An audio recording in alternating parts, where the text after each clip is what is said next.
to the Hope on the Hard Road podcast, where you and your family can find community, find encouragement, and find hope for the road ahead. Embrace the journey and know that it will end well. Not everything ends in crisis. There will be tough times. Mm-hmm. You have to endure. And I believe that I believe that hope prevails, and that in the end, many more parents will be smiling and joyful as they realize we didn't give up. I think that's the biggest thing. Do not give up and keep going. And I think they'll be telling their story just like we're telling our story at some point.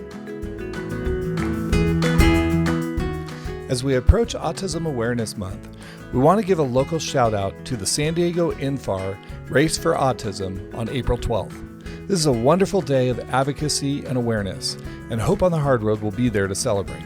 So if you're in the San Diego area, please come by and stop by our booth. Just look for our signs and we'll see you there. And ladies, we want to remind you that there is still time to get your tickets to our Mom's Day Out conference on May 16th through 18th. One-day tickets are available at hopeonthehardroad.org. Welcome back to the podcast. Today we have Russ Ewell, lead pastor of Bay Area Christian Church and father of 2 children with special needs, as our guest. As a father and an advocate in the special needs community, he understands the need for creating inclusive environments for our children. As a pastor, he and his wife have launched a free step-by-step guide to help leaders begin or grow their ministry at their church level. He knows that many pastors are interested in serving the special needs community, but lack the resources to make this a reality, and is meeting that need with this resource. In addition, Russ has created eSports and eLife, which are inclusive community programs enabling kids with special needs to participate in sports and activities alongside their peers. As we approach Autism Awareness Month, Russ brings a fresh perspective of what is possible for individuals with special needs and the greater community. Let's listen in as we join Russ. Well, hi, Russ. This is so great to have you on the podcast today. Thank you, Eric and Christian. It's great to be here. I appreciate you inviting me. You have a story we would love to have you share, about your family, about what you do, and basically just a little bit about what got you involved in disability ministry and supporting families and those with disability. Okay, that sounds great. And I appreciate the work you guys are doing for the community. We need parents like you to inspire not only people with special needs, kids and adults, but also people with neurotypical kids and adults, because there's a lot of people out there who I think would be willing to help and be involved if they understood better. And so I appreciate all the work you're doing. And I love the theme of your podcast, Hope on the Hard Road. That I love the hope thing. That's important. And sometimes people lose that. Well, first and foremost, I did not come to Christianity with any significant interest. I was more an agnostic. And so I didn't see a need for that. But God worked in some cool ways that got me into got me to develop my faith, which was going to be important because I believe that destiny is part of everybody's life. So that's my position, and so I think God had it in His mind, a plan for me and my wife Gail to be able to be parents of kids with special needs. I felt that, even though I didn't know what special needs were, other than when I was growing up, we had the special education class in our high school, and I was one of the ones that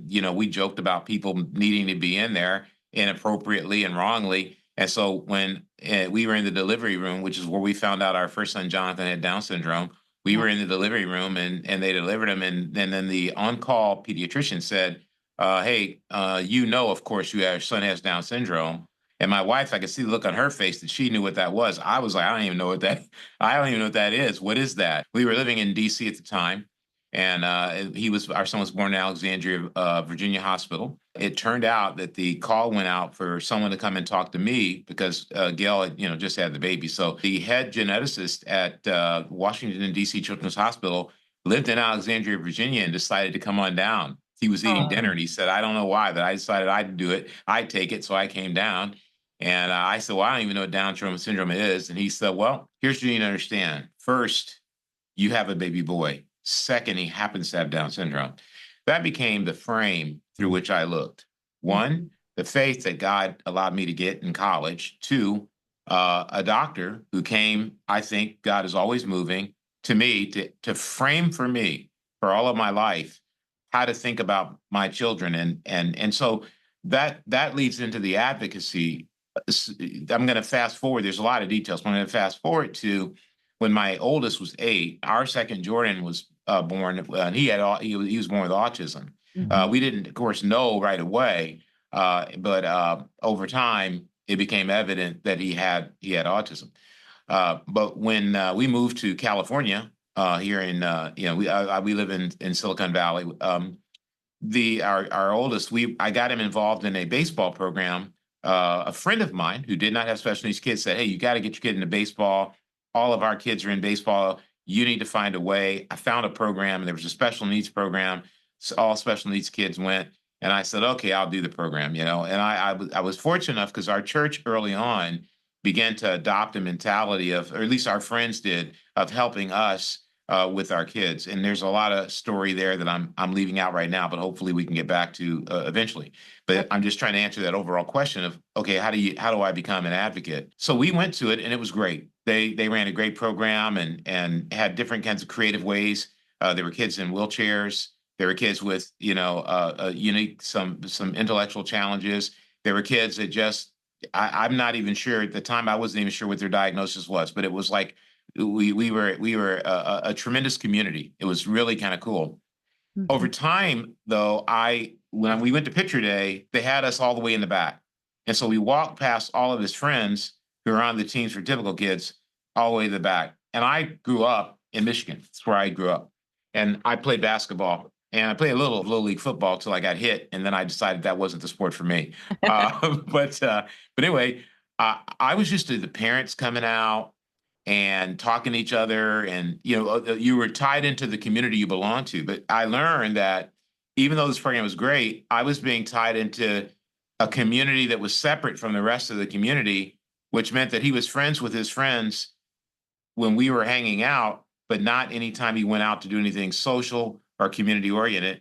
And I didn't really like that. So I was driving along, and I was, maybe I gave it to him. I looked up in the mirror, and Jonathan was sitting in the back, and I could tell on his face he wasn't having a good time. I said, "We got to do something here." So at the same time, I happened to be reading, I don't know, I may have been a Harvard Business Review. I can't remember what it was.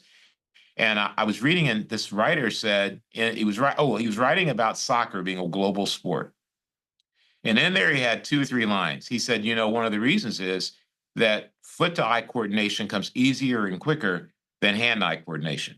And that's why soccer is such a great sport. And I happen to have a number of friends who played college soccer or high level soccer competitively.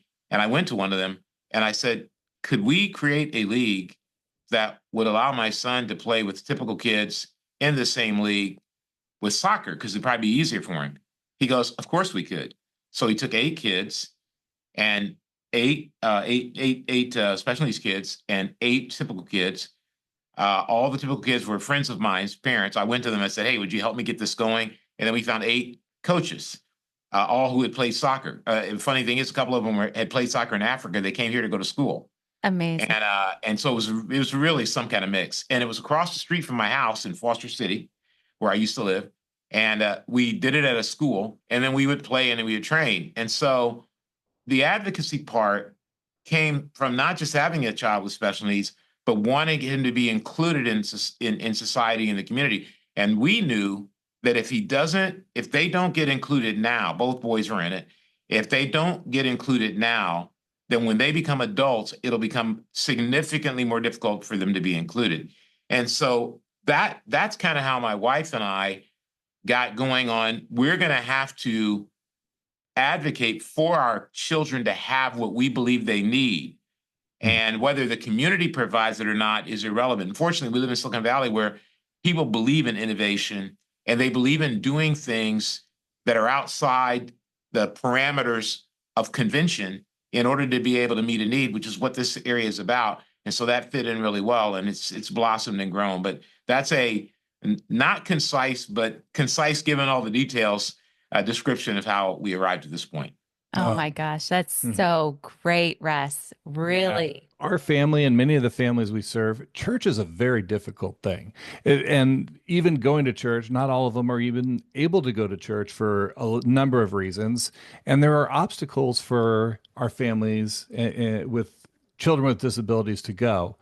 What do you think those obstacles are for church creating maybe a more inclusive environment for kids to be welcome? Yeah, it's interesting. There's a Lifeway research report that came out. I think the numbers said 99% of pastors believe their church is welcoming those with special needs, but only 29% have a program. Mm, I think people are well intentioned, but I will say this: when you have a couple like yourselves, it's obvious talking to you, it becomes much more easy for the community to understand how extraordinary it will be for them to be involved.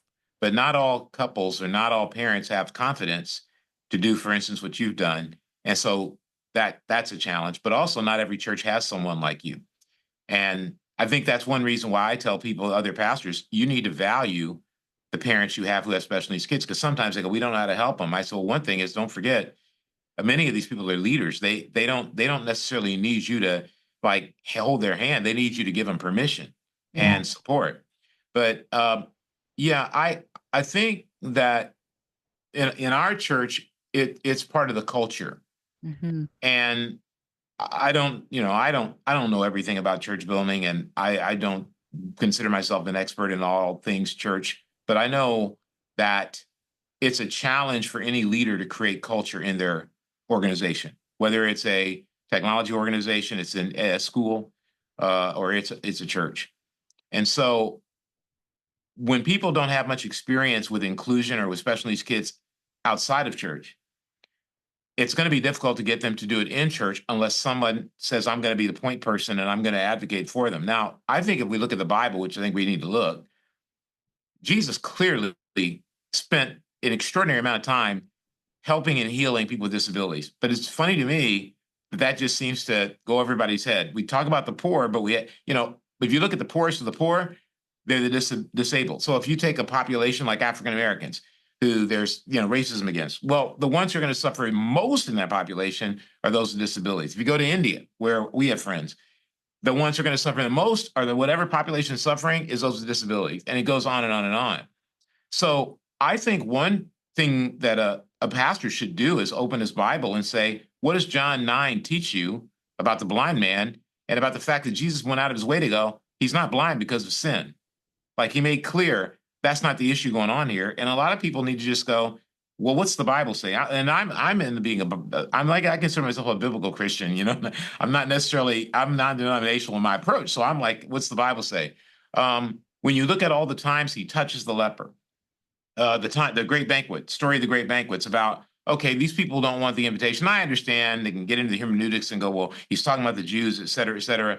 But the application is the people who are most left out are the people who are most likely to come, and that's who Jesus wants. So I think a pastor has to get into his Bible and ask the question, what does the Bible tell me I'm supposed to be doing in the community at large, before he asks even whether the people in his church want to do it. My philosophy is that, and this is just me, and I'm not telling anybody to follow me because you might lose your job, but my philosophy is, if people don't want to do what the Bible says, that's not where I want to be. And so I'm not trying to be a politician. I was going to go into politics. I'm not trying to be a politician. I'm trying to lead us to where God wants us to be. So I think when you look at the Bible, it's very clear that people with special needs are uniquely of interest to Jesus, to be able to show how powerful God is, how empathetic God is, how powerful, purposeful God is.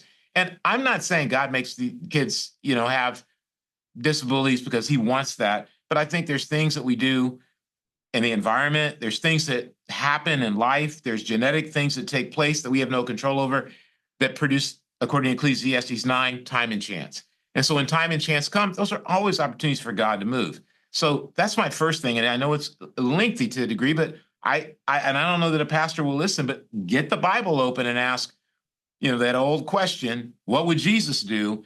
I don't think Jesus would have a church and say, I'm not going to make a space to include special needs kids. Let me tell you what's happened in our church.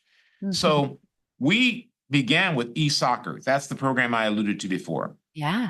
And I did not go to the church and say, everybody do this. I was like, just trying to take care of my kids and be Right. a good dad, which I found that challenging enough. I'm like, I Mhm. was a pretty selfish person in my originating personality and disposition. So like my mom still says today, I'm still shocked at the kind of dad you are. I didn't expect that. And I think that's God moving. And as you know, when you have children where you see their value and you know that others might not, and you want them to have opportunity, that taps into a soul space and a spirit in you.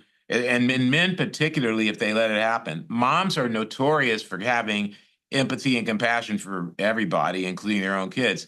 Dads don't always get that reputation, but I think if they lean into it and get rid of the selfish ambition and the drive of what I got to have for myself, amazing things happen. And so we had that e-soccer program of 8 kids. It grew within about 4 to 6 weeks to 100 kids, Wow. Mm. and it's now thousands of kids, and it's turned into I got contacted by the Earthquakes. They found me on LinkedIn, and we ended up having a partnership with the Earthquakes. That's our professional soccer team. Then we Amazing. began eHoops, and I think you guys might like basketball. I'm not, yeah, All yeah. sports. I Yep. think I caught that somewhere along the line. But I'm a hoop guy from early in my life. But we have eHoops in a partnership with the Warriors, the Golden State Warriors, and they have us out multiple times of the year. They've had clinics where the special needs kids and typical kids come, and the coaches and players come out, interact with them. My sons have received videos from Draymond Green, from Jason Kidd, from a host of professional players who have found out what we do and have said, hey, we want to tell you personally, you keep on getting after it. What I'm trying to tell anyone listening is that when you do good, our church, Bay Area Christian Church, believes in making God known and doing good, Hmm. and that Jesus did good and the crowds gathered. And when they gathered, the opportunity to give his message.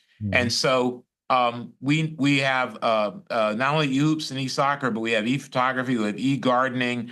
If people who remember back at the University of San Francisco had an extraordinary team with Bill Cartwright and a bunch of other guys.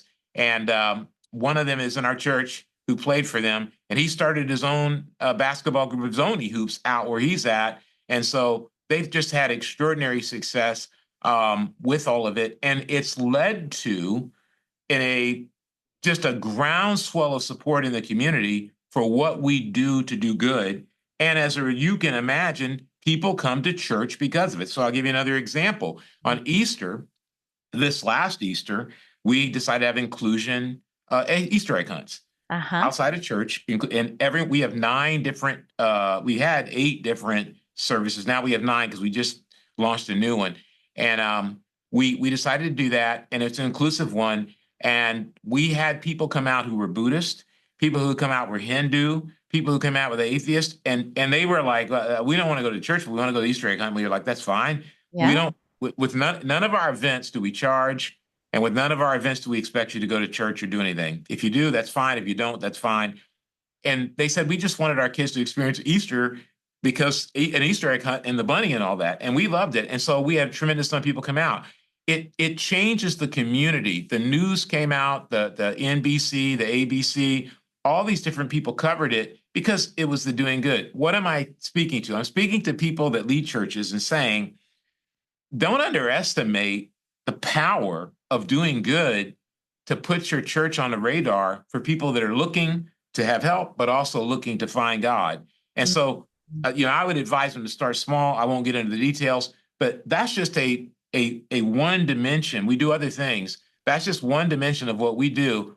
And it's created a culture, last part of the story, where like my son, those kids that were with him, he's been in 3 weddings, I think. They demand that he be in it Wow. because these are the same guys who played with him when they were all 8 years old. They all come over every week. They come over for dinner to hang out with him. Some of them are married now, have their own kids.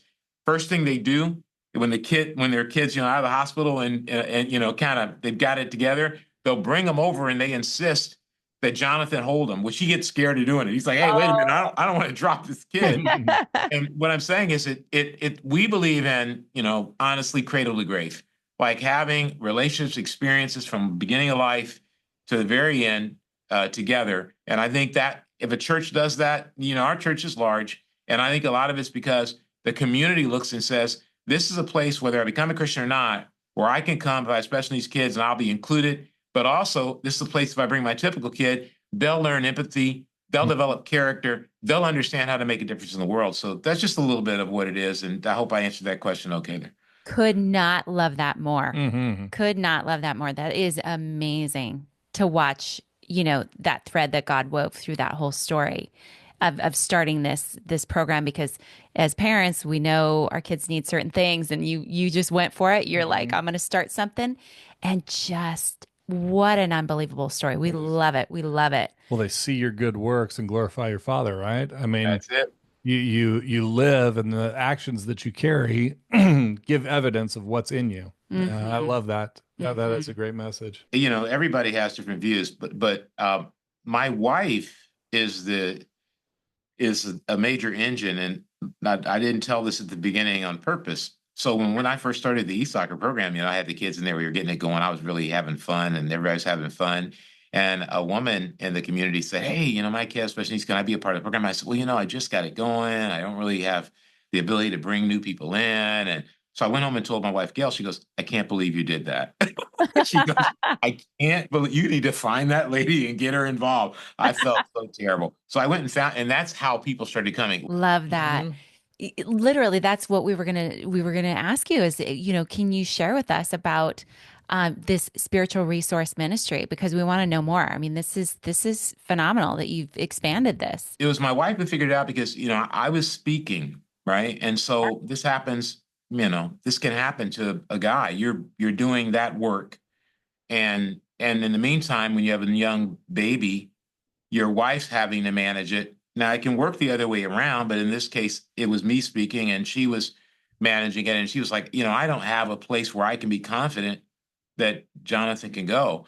And so she got together some of the sisters. And what was cool about all the programs we've done is we grabbed my wife. She's really good at mentoring people. She's mentored more people to become teachers, occupational therapists, and speech and language therapists than I can even count.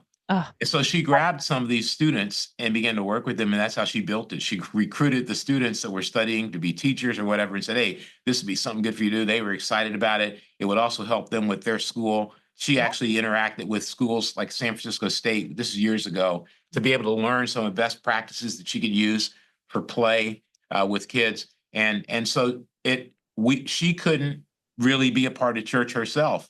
And then my wife's always like this. I'm too selfish, but she'll go, "Well, if I'm going through this, other people are going through this." I'm more like, if I'm going through this, I got to solve it. She's like, if I'm going through this, I got other people going through this, I got to help people. And yeah. so she did a pilot class, and it really comes down to, three things. If someone wants to, you can go see the manual, but and you can download the manual for free. It's available on the site. You start by, okay, I have this many special needs kids. If someone's got a church that doesn't have a lot of resources right away, you don't have to make it huge. It could be, some of our things start with 2 kids, and Yep. then you grow over time. And then you get some typical kids. So let's say you have an 8-year-old, you might get another 8-year-old that's typical, or a 10-year-old that's typical that comes in and can help. And then you have some people in there that are adults who can manage it. And we do all the stuff. We do all the screening. All the checks. We don't just, throw people on in there and see what happens. It's a really well done program. It's run as well as any of our others. And they have specific activities. Sometimes we use technology, because I've got a technology startup that's developed software to help kids who have communication challenges communicate and develop inclusive technology. So Super. in the beginning, we added that kind of stuff in. So we may use iPads. They use low tech stuff, because playing with paper planes still works even in 2025. Uh-huh. And so they do all these things, and they're all predicated on, can we help the kids in their development, not because we're experts, but by practicing some of the things like, oh, this game is going to help them with fine motor. And so not only are they having a good time and building friendships, which is the fundamental thing, they also have some developmental things they gain. The litmus test of success for us has been when someone visits our church and they have a special needs kid and they put their child in there, can they sit through the service and enjoy and experience it? Or are they always being, yeah, I can see on your faces, you know what I'm talking Absolutely. We're about. like, yes, yes, Are yes. they always being Yeah. pulled out? So we have a high rate of success. Is once the parents are shocked, they go, "I can't believe I was able to sit through this entire thing." And, and we're like, hope it wasn't too long. And because, we're not like going to be doing super brief services. We like, we try to have a substantial service. They're Yeah. 45 minutes, hour and 15 minutes, depending on who it is. If it's me, it could be long, but so it gives that. And then they build friendships. And what we really love is when outside of church, the families become friends. And many kids, and as you guys, I know you know this, but there are a lot of special needs kids who no one comes to their birthday party Mm-hmm. and no one invites them to their birthday party. What we love is the fact that these friendships they build in spiritual resource ministry lead to these kids getting people coming to their birthday party, people inviting them to their birthday party, that kind of thing. And so, again, for those who may be overwhelmed saying, I can't do all those things. Well, we started doing this stuff in 1997. Yeah. So you shouldn't sit there and think, oh, I've messed up. I didn't even know what Down syndrome was. So if you want to talk about messing up, I mean, why didn't I know that? Everybody learns, but then once you learn, you become an advocate, and it's exciting and it's fun and it's better for your life. And you're helping. I've rarely met special needs parents who are not, I mean, I don't know what it is, uniquely gifted, talented people who the more you get them involved in your church, the better your church is going to go. I can tell you that right now.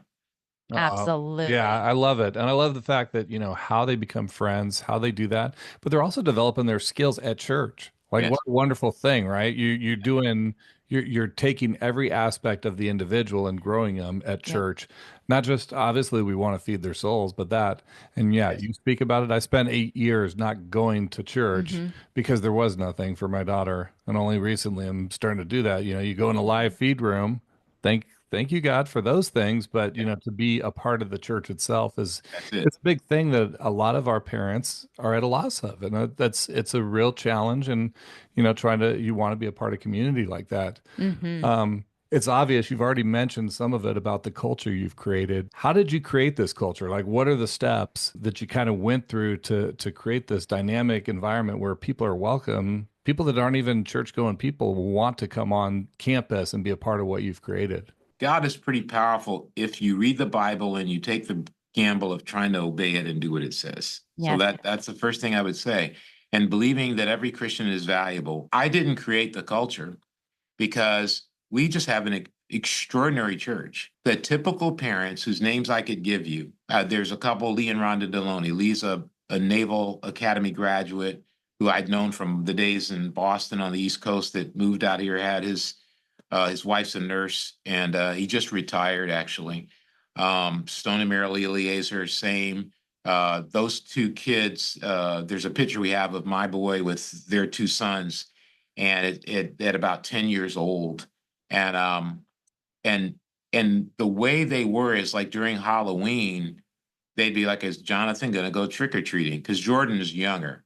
Mm-hmm. And I was like, well, I don't know. I think maybe, I don't know. It might be, because I'm nervous. I'm like, I don't know how the world around me is going to respond and whether or not he's going to get stressed. You guys know the drill. Oh, It's like you totally got get to it. think, especially in parents, you got to think about a lot more than just going to the door and knocking on it. That's right. That's right. So Lee said, no, no, no, no, no, no, no. He's going trick or treating. And so he brought his son down. They all came down, said, we're all going to go together. And so these are parents of typical children who said, we believe it more than you. Not that long ago, the Eliezer's child, William, who's now an adult, married, that kind of thing, we didn't even know this was happening. But until we saw this picture that was sent to Jonathan of our son Jonathan on a motorbike with Will. And we were like, when in the world did this happen? When did that And no happen? helmet. And we were like, and no, those guys are constantly pushing us to include them more. Why can't they go to this? Why can't, and sometimes we have to go, look, if you go to that, the amount of stress and the difficulty of navigating it is just not worth the value so sometimes we have to do that. Totally. But what I'm trying to say is the people around us, our church is just extraordinary. I think part of it is, I think our people believe that first and foremost, I need to live my life according to the scriptures, not according to the minister. Yeah. According to the scriptures. And when we see it, we want to live it. And so we have a church like that. I can't give our church enough credit. I think it's why we're able to lead, because our church goes, we know we have 3 kids total, but we know you have special needs kids. We appreciate what you do. And we want you to utilize your gifts, but we have some gifts that will complement your gifts and allow this to happen. So that's one. Two is you have to get young people involved.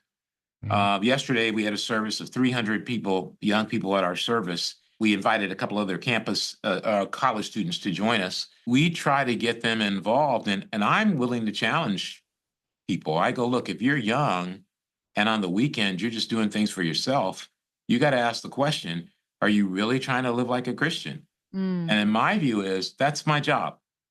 And not just because my kids have special needs, but because I think it's like $196 billion is being spent every year to take care of people with special needs. Yeah. Well, even the government knows you got to do this. And so even schools know you got to do this. And Christians should be on the forefront of an area where it can be so obvious you can make a difference. That's my view. Now, some people may disagree with that and say you shouldn't be telling people what to do with their weekend. Well, that's fine. They don't have to do it. But for me not to say that would be, I think, wrong. To not say to them, and we don't just talk about special needs. We talk about the poor, homeless. We Yeah. talk about people with HIV, people. We talk about everybody and helping everybody. And we have groups that do all those things too. But I think it's because our people respond to that and say, you know what? I can see the blind man in John 9. I can see how much time Jesus spent with him. Maybe I should too. And we have these, and then the kids, they spread it to everybody because they walk around and they go, yeah, I was out with Joe and doing this and doing that. And then the parents will be like, who's Joe? And well, he has autism. And I took him to get some ice cream, but he can't have dairy. And so we Yeah. had to go do this or that, and then they have their whole stories. And then it just grows Mhm. out of that. And then you go to a wedding and you see like my son in it, and all the people are going, it's just an amazing thing. So that it's become a cool thing to do. And I think it's produced a lot of these kids' talents. There's a couple of kids who, when they went to high school, they started inclusion groups, and they recruited high school students in their high school to join it. And then all of them worked in their school to include every special needs kid. This was not church related. This is Amazing. them going into their public school or their private school and doing this.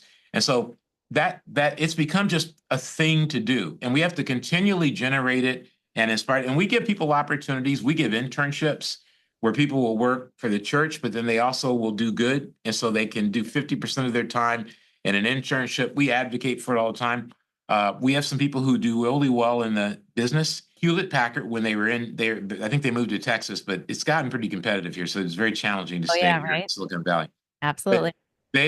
one of the guys handled an account for them in something, and he came to me one day and said, "Hey, they're going to release a new computer. It's called the TouchSmart. This is in the late '90s or early 2000s, and it was a touch computer." And I was like, "Huh? Yeah, really?" He goes, "I think that might work for your son." I went out and got one, brought it home, and my son with autism, my younger son, he went wild, tapping, touching.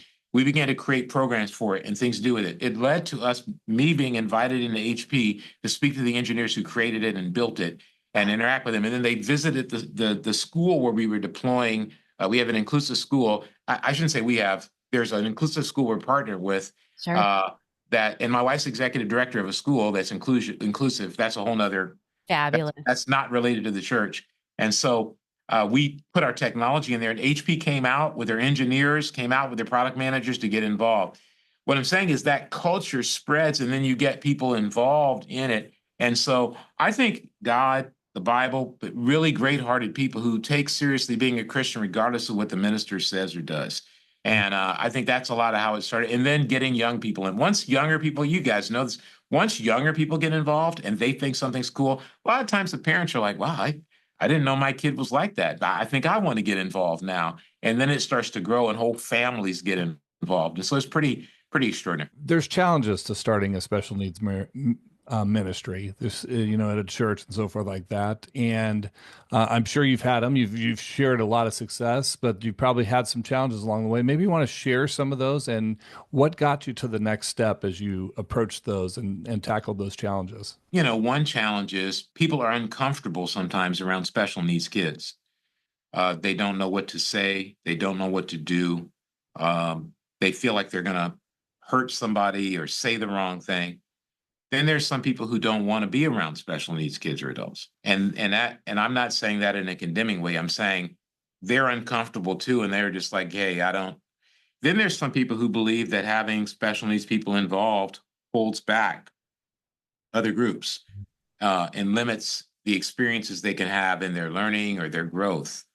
And so my position, it was that when people said, awkward things to me, even inappropriate things to me about my kids, what they should be able to do, or don't worry, he'll grow out of that eventually, or, whatever may be the case. Having been an African American and growing up in a predominantly white area, I had a choice to see everybody as judging me and stereotyping me, or to say, I'm going to educate people about who I am. And so a lot of the challenge has been to not be offended or hurt or worry about being excluded, but to believe that with education, a vast majority of people will then open their eyes and say, "Oh wow, I didn't see this, didn't know this." I can't overstate how challenging that is, and it depends on who you are as a person and how you deal with that kind of thing. The other thing is getting people to volunteer is not easy because people want to do their things, and I don't want to make it sound like everything people are doing is selfish. I don't think that's true. It involves sacrifice. I will say this, that if you get a core set of friends that you're close to, that gives you the ability to move things. You don't need to move masses. Yeah. Have a core group of friends. But yeah, there's probably more that my wife would say that are challenges, like, why do we need a spiritual resource ministry? Why can't these kids just go in regular children's ministry? You're educating all the time. You're explaining all the time. I don't want to be around that kid. That kid had a tantrum, and I don't even know what that was all about. And then you have to educate him. No, he has sensory integration problems and sensory challenges. And when you did X, it produced Y. You know what I'm saying? So there's a lot of that you have to do, and you have to be comfortable with doing. So it's a lot of educating, and I think. And so, yes, I don't ever want to make it sound like it's easier than it is, but I will tell you the degree of gratification that people have. If I could have all the people on right now who have been involved and taken the journey, they would be telling people stories beyond any I could tell about how great it's been for them and their kids because they were involved in it. Yeah, I really love that, you highlight as a parent, as a leader with, special needs children, you got to take initiative. You got to assume that you're going to be educating people along the way. And but what I also like is if you do those things, you're assuming the best intention of people. Yeah. The vast majority of people, they react the way they do because they don't know, not because their heart's in a wrong spot. And if we go into these situations and assume that if they know, if we can help them see what we see, at least a glimpse of it, that their intentions are correct. And if they're not, well, we'll pray for them.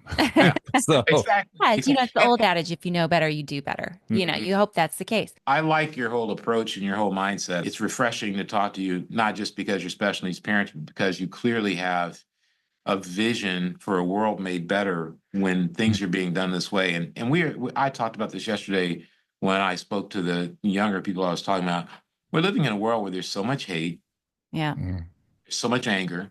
They're just, and maybe it was always that way and I wasn't paying attention before, but it seems heightened to maybe my eyes are more open. And to me, there is a beauty about bringing people together for anything where the cause is greater than their own personal, maybe inclinations, whether they are socially, politically, whatever they may be. And I think that's what people, should know. And I know I've seen some of the things you guys do and heard many of the things you do. I just get inspired. That's what happens when you're a special needs parent, you get inspired. I wish every parent would be able to be part. I'm not saying I want them as special needs kids. That's not what I'm saying. Could be part of a community like ours, where just like right now, where you're talking to each other and you feel like you know each other already, and you're like, you're in your head, you're finishing each other's sentences, or you're going, oh, I know what that one's like. Just like when you said to me, Eric, you said, hey, what are the challenges? You know there are challenges. You know that it didn't, it's not like everybody just kind of went, yeah, kumbaya. Right. And so it's an exciting thing. And I see a lot of parents that don't, especially they don't have a community to belong to. Mm. I think that's a hard thing, it's a hard to be alone in that journey. And the statistics say that when you have kids, you end up spending less time with your friends because you have kids. And so people can end up really, really lonely as parents. And I think one of the beautiful things about the community that we have is that doesn't happen. Most people are reaching out. Sometimes that happens, but even then, other people that have special kids reach out to them and say, "Hey, you don't have to be alone." Mm-hmm. So it's refreshing to talk to you is my main statement I want to say, and your message and what you're doing. It can be thankless because you don't hear from all the people who benefit from what you do on your podcast. You don't even know how many people you're helping, and I know that the people that will be listening, that we're going to turn on to it, will really be encouraged. So I Mm. know it's hard, I know it's a lot of work, but I do want to thank you, and I want to say it's making a difference, even for me, hearing your questions and seeing in your faces what you've already the hard-earned work you've done of helping your children and other people's kids. It's inspirational. Oh Oh, gosh, appreciate Russ, it. that's amazing. Seriously, Mm-hmm. thank you so much. We appreciate that. We would love for you to share more about esports and e-life. Like, Mm-hmm. just would love for you to share more about what you're doing with that. We started with e-soccer, then of course we went to other sports. During the pandemic, that's when I went, this has got to become a little more streamlined where we understand that we're not just trying to give young kids or teen kids something. We want to be able to say, we're going to cover their whole life. Hmm. And that's going to be our new goal going forward. And I communicated that to our church. And the way we communicate is we put something out there and we see if it's received by whoever it's received by. And then we build from there. It's not like a mandate. Yeah. Some people want to be involved. Some people don't want to be involved. And those who don't want to be involved, it's not with animosity. They're just like, hey, I'm already, helping in this area over here. Or Right. I've got these even not typical families don't have an easy life. So I've already got these challenges. My typical kids, maybe a mental health challenge or whatever it be. So Uh-huh. I can't do that. But generally, we put it out there. And so the best way to talk about it is e-life is about yes, sports, yes, everything from gardening to photography, but it's really about creating an environment where special needs kids will feel they're part of society throughout their entire life. And I can't tell you how I don't have to tell you guys. I can't tell the audience how hard it is. I used to go to a Barnes and Nobles to do writing and get someplace to go write. Yeah. And they would bring a special needs adult group would come through there, and my kids were younger at the time. Mhm. And one of the hardest things to watch was that.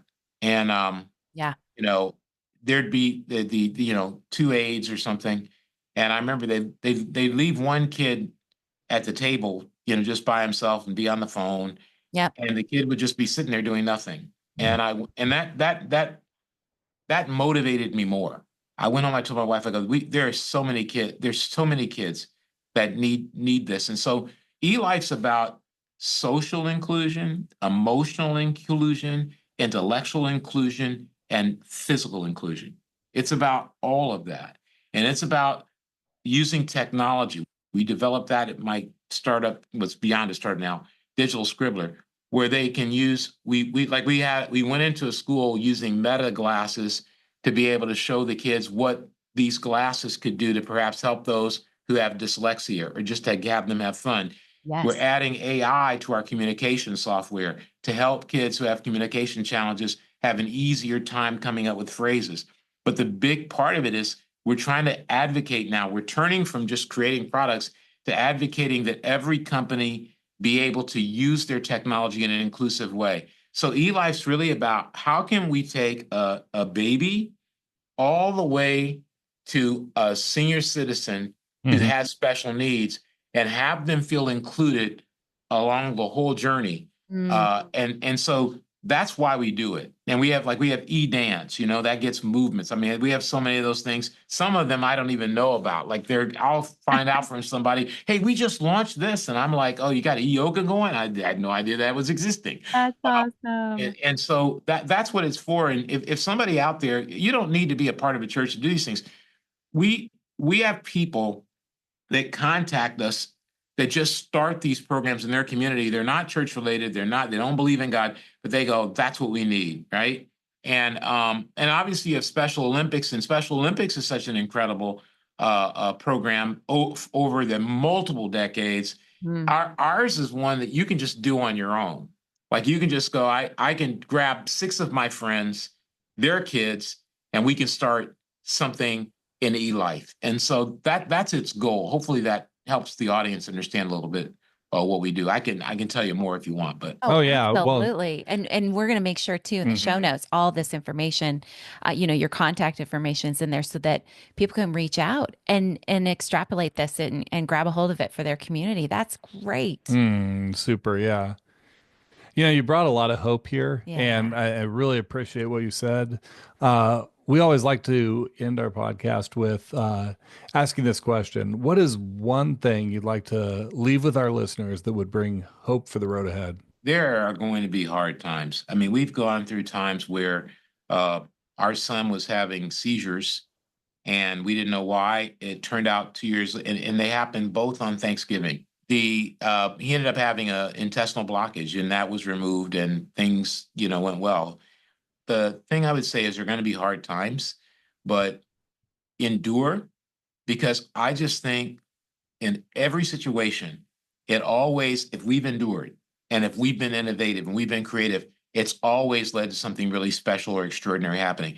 And it's hard when you're a special needs parent, especially you may not be in a church like the one I described, or in a community like the one you guys live, but you need to continue to have the hope that if I keep persevering, it may take years, it'll be worth it. And we've been through some hard years where we didn't know what to do. Our sons were reacting to the food they were eating and all that, but you just keep enduring. And then one day you look up and you're like, how did we get here? Yeah. That's how it feels. I remember where we were and I see where we are. And so you have to kind of go, embrace the journey and know that it will end well. Not everything ends in crisis. There will be tough times. You have to endure. And I believe that I believe that hope prevails, and that in the end, many more parents will be smiling and joyful as they realize we didn't give up. I think that's the biggest thing. Do not give up and keep going. And I think they'll be telling their story just like we're telling our story at some point. Absolutely. Love that. Russ Ewell, this has been amazing. We are so glad to meet you. We're glad to hear all the amazing things you guys are doing up there. And we just hope everyone will reach out, check it out. This is amazing. Great resources. And we love to hear your family's story. Thank you for coming on and sharing with us. Appreciate it. Well, again, thank you for being an inspiration. Honestly, with the work you're doing and getting the word out, and you're taking care of so many people, I'm deeply encouraged to know you, to have met you, and I'm honored to have been able to be on.